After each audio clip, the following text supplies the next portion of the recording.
السلام علیکم جی. آج پاکستان کے اندر دو اہم اجلاس ہوئے ہیں. اگرچہ دونوں جو ہیں وہ ان کا جو نتائج باہر نکلے ہیں وہ تو پھکڑ بازی کے ہی نکلے ہیں، لیکن اجلاس بہت اہم تھے اور دونوں خفیہ اجلاس تھے اور دونوں کی انفارمیشن لیک کی گئی ہے. ایک اجلاس تو کلوز ڈور اجلاس تھا فیڈرل کیپٹل ٹیریٹری پولیس کا، اور جس کی صدارت جو ہے اور پولیس کا اور وزارت داخلہ کا، اس کی صدارت جناب حکیم ثناء اللہ لائل پوری نے کی ہے، اور انہوں نے وہاں پہ جو ہے وہ سیکیورٹی پلان ترتیب دیا ہے جس کے تحت فوج کو طلب کر لیا گیا ہے. قانون کے اندر ایک شق ہے کہ وہ اپنی اہم امارات کی حفاظت کے لیے فوج کو طلب کر لیا کرتی ہے. سننے میں آ رہا ہے کہ جس طرح سری لنکا کے اندر مظاہرین نے جا کر، سری لنکا ماڈل بہت پسند ہے نا کپتان کو، جس طرح سری لنکا کے اندر مظاہرین نے جا کے مختلف عمارتوں پہ قبضہ کر لیا تھا جن کے اندر ایوان صدر بھی تھا، تو ایوان صدر بھی تو خیر ان کا پہلے ہی قبضہ ہے، اور وزیر اعظم ہاؤس بھی تھا. اس طرح کا کوئی پلان بنا رکھا ہے جناب عمران احمد خان نیازی نے کہ وہ یلغار کریں گے وفاقی دارالحکومت کے اوپر، وہاں پہ آ کے قبضہ کر لیں گے. اب اس قبضے کو کیسے روکنا ہے؟ اس قبضے کو کاؤنٹر کرنے کے لیے جو اطلاعات چھن کے باہر آئی ہیں، جن کو آفیشلی نہیں جاری کیا گیا، آفیشلی جاری کیا گیا ہم آپ کو وہ بھی بتا دیں. جو اطلاعات چھن کے باہر آئی ہیں، ہم آپ کو دوسروں کی اسٹریٹجی بتائیں گے، وہ بھی چھن کے باہر آ گئی ہے، لیکن جو پی ایم ایل این کی طرف سے اطلاعات چھن کے جو باہر آئی ہیں اس کے مطابق وہ مختلف لیئرز بنا رہے ہیں، اور رانا صاحب کا خیال ہے کہ فورس جو ہے وہ ان کے قریب نہ جائے. تو فورس قریب نہ جائے تو ڈنڈا سوٹا کیوں ہوئے گا مظاہرین دے نال؟ اس کے لیے انہوں نے ڈرون جو ہیں ان کے اوپر جو ہے وہ انحصار کرنے کا فیصلہ کیا ہے، اور ڈرون کے ذریعے ہی آنسو گیس پھینکی جائے گی، اور اگر ضروری ہوا تو ڈرون کے ذریعے ہی ربر کی گولیاں چلائی جائیں گی. تو لہٰذا فورس کو ایکسپوز نہ کیا جائے، کمرے میں بیٹھ کے ڈرون آپریٹ کر کے جو ہے وہ مظاہرین اور مظاہر نو دونوں کا مکو ٹھاپ دیا جائے. لیئر ہو، فائنل لیئر جو ہو، مختلف امارات کی حفاظت جو ہے وہ فوج کے ذمہ ہو، اور جو مطلب کہ سڑکیں کھلی رکھنا اور مظاہرین کو وہ F9 پارک تک محدود رکھنا وہ فیڈرل کیپٹل ٹیریٹری پولیس کے ہو، لیکن وہ ایک فاصلے سے رکھ کے اس کو آپریٹ کر رہی ہو. کچھ اس قسم کی باتیں سامنے آ رہی ہیں. دوسری طرف جو پشاور کے چیف منسٹر ہاؤس میں ایک اجلاس ہوا ہے، اور اس اجلاس کے بعد جناب عمران خان صاحب نے ایک جلسے سے خطاب کیا. عمران خان صاحب کی حالت تو ہمارے اس دوست جیسی ہو گئی ہے جو واش روم گئے تو ان کی جو ایشین وہ سیٹ ہوتی ہے نا واش روم میں بیٹھنے والی، ہاں بول کرنے والی، بولو بازار، بول ٹی وی نہ سمجھ لینا، ہاں وہ جو نیچے ہوتی ہے نا، تو وہ بعض جگہوں کے اوپر خاص طور پہ جو اپر سٹوری بنتی ہے اس میں تھوڑی سی اونچی کر کے بنائی جاتی ہے، کیونکہ وہ زمین میں دفن کرنے کا، لینٹر میں تو دفن ہی نہ ہو سکتی سر، تو وہ زمین سے اوپر کر کے اس کے لیے پھر سپیس پیدا کر کے تو اس میں بنائی جاتی ہے. بعض جگہوں پہ جہاں پانی باہر سے اندر آ جائے تو وہاں پہ بھی جو ہے وہ اس کو ایسے ہی کیا جاتا ہے، مطلب کہ اونچا کر کے بنایا جاتا ہے. تو ہمارے وہ دوست جو تھے وہ واش روم گئے تو وہاں پہ وہ اونچی جگہ ملی، تو اس اونچی جگہ پہ وہ کھڑے ہو کے انہوں نے خطاب کرنا شروع کر دیا.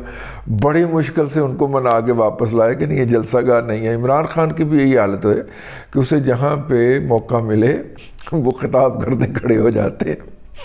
تو کے پی کے اندر اجلاس انہوں نے رکھا تھا کہ ہم نے اسلام آباد پہ یلغار کیسے کرنی ہے، لیکن وہاں پہ انہوں نے دیکھا کہ لوگ کافی سارے اکٹھے کر لیے گئے ہیں یا ہو گئے ہیں، یا سارے وہ پٹواری شٹواری کلرک جو ہیں وہاں پہ کے پی حکومت کے جو ملازمین ہیں جن کو تنخواہیں نہیں مل رہی ان کو اکٹھا کر لیا دیہڑی کے اوپر. تو ان سے خطاب کرتے ہوئے انہوں نے ایسے کر کے وہ ہٹلر کا جو نشان ہے نا ایسے کر کے وہ انہوں نے حلف لیا، ان سے انہوں نے حلف لیا جی، وہ ہٹلر کے فالورز ہیں تو ہٹلر کی طرح ہی انہوں نے حلف لیا.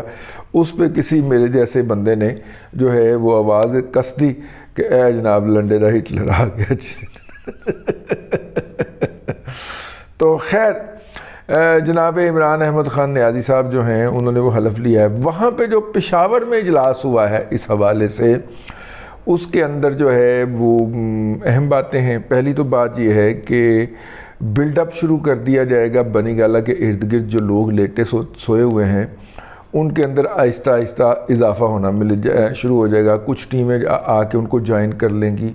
وہ اگر درجنوں ہیں تو سینکڑوں ہو جائیں گے، اگر سینکڑوں ہیں تو ہزاروں ہو جائیں گے، اور اگر 20 ہیں تو پھر 85 ہو جائیں گے. تو میرا مطلب ہے جو بھی ہوگا وہاں پہ ایک تو وہ اضافہ کیا جائے گا.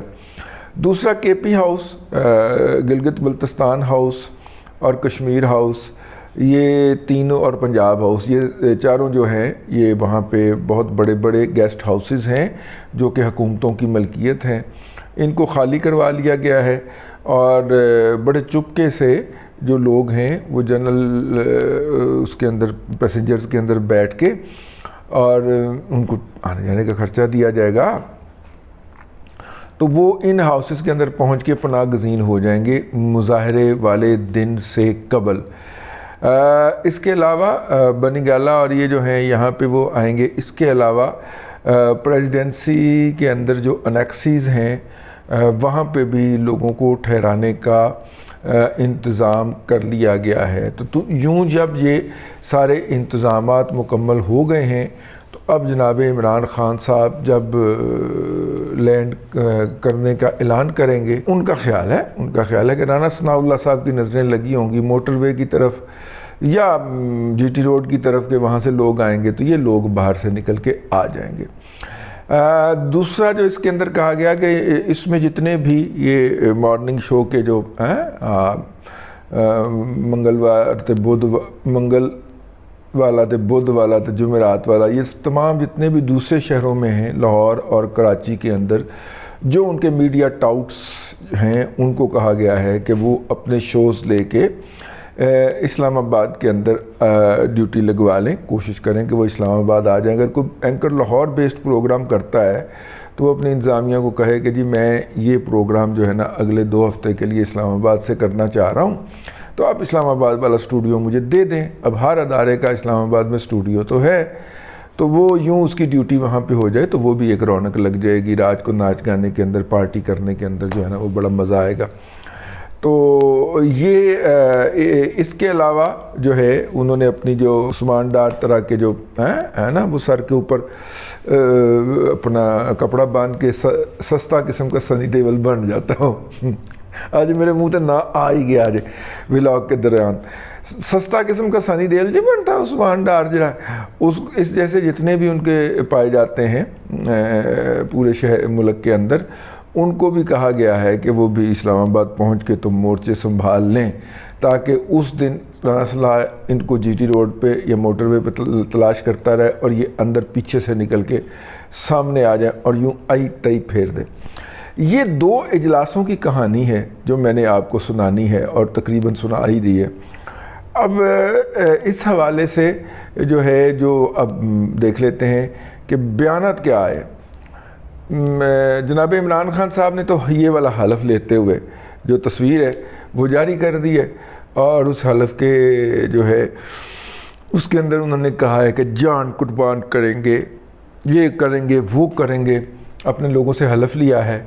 اور رانا ثناء اللہ صاحب نے ٹویٹ کیا ہے، انہوں نے کیا ہے کہ پتر ایک بڑی آس ہے تو مظاہرین کے ساتھ آئیں. رانا صاحب کمال کرتے، آپ کو بھی پتہ وہ اتنا بہادر ہے، کہ وہ مظاہرین کے ساتھ نہیں آ سکتا. اسے خدشہ ہو سکتا ہے کہ اسے ایسے انگل لگ جائے گی. وہ انگل سے بھی ڈرتا ہے بھائی، وہ چھپکلی سے ڈرتا ہے، آپ انگل کی بات کر رہے ہیں بھائی. تو بہرحال وہ جناب اللہ آپ کا بھلا کرے وہ نہیں آئے گا. لیکن رانا صاحب جو ہے اسے بار بار دھمکی دے رہے ہیں کہ پیو دا پتر ہے نا تو پھر آئیں ضرور. ٹھیک ہے، یہ میں نے اس کا پنجابی ترجمہ عرض کیا ہے، لاہوری پنجابی ترجمہ عرض کیا ہے کہ جے تے ہیں نا پیو دا پتر تو پھر آئیں ضرور. ٹھیک ہے، تو میرا مطلب ہے کہ بس وہ یہ دونوں کا ہم نے آپ کو جو دونوں اجلاسوں میں سے جو انفارمیشن جو ہے وہ آفیشلی لیک کی گئی ہے وہ جناب عمران احمد خان نیازی کی ویڈیو ہے، اور جناب رانا ثناء اللہ حکیم ثناء اللہ لیل پوری کی یہ چتاونی ہے، یہ چیلنج ہے کہ اگر تو آیا نہ تو پھر میں تیرے ساتھ نپٹ لوں گا۔ دیکھیے وہ دن آتا بھی ہے کہ نہیں آتا، یا لالہ صحرائی جو ہے یہ سارا منظرنامہ بنائے رکھنا چاہ رہا ہے تاکہ وہ اب اگلی نامزدگی تک بلیک میل کر کے اپنے لیے کوئی اعلیٰ عہدہ لے سکے۔ ریٹائرمنٹ کے فوری بعد بھی تو اعلیٰ عہدے کی ضرورت ہوتی ہے نا وہ چیزیں جو ہم نے دوران سروس وہ کیا کہتے ہیں موپ اپ کر لی ہوتی ہیں، ان کو بھی تو سیٹل ویٹل کرنا ہوتا ہے نا، تو اس لیے ایک اعلیٰ عہدہ ضروری ہوتا ہے 15-20 لاکھ روپے کا کسی بھی سرکاری کارپوریشن کے اوپر۔ پھر 2-3 سال کے کانٹریکٹ کے بعد بندہ اتنی دیر میں سیٹل ہو جاتا ہے، یہ وہ فیملی بار وہ سارا کچھ کر لیتا ہے، تو پھر اس کے بعد پھر بندہ ریٹائرڈ لائف گزار کے گولف بھی کھیل سکتا ہے۔ تو اس کے لیے پھر میرا مطلب ہے کہ وہ نیگوسیشن ہوتی ہے نا پھر کہ میں یہ بھی کر سکتا ہوں، میں اسلام آباد چوک کروا سکتا ہوں، تو وہ سارا اس کے لیے وہ ہو سکتا ہے۔ تو سمجھ جایا کرو نا یار، تھوڑے کو بھی بہت سمجھ جایا کرو۔ تو دیکھیے اب کون پرویل کرتا ہے، کون کامیاب ہوتا ہے، کون ناکام ہوتا ہے۔ اب تک کے لیے اتنا ہی، اگلے ولاگ کے اندر پھر ملاقات ہوتی ہے۔ اللہ تبارک و تعالیٰ آپ کو آسانیاں عطا کرے اور آسانیاں خلق خدا میں تقسیم کرنے کی توفیق عطا کرے۔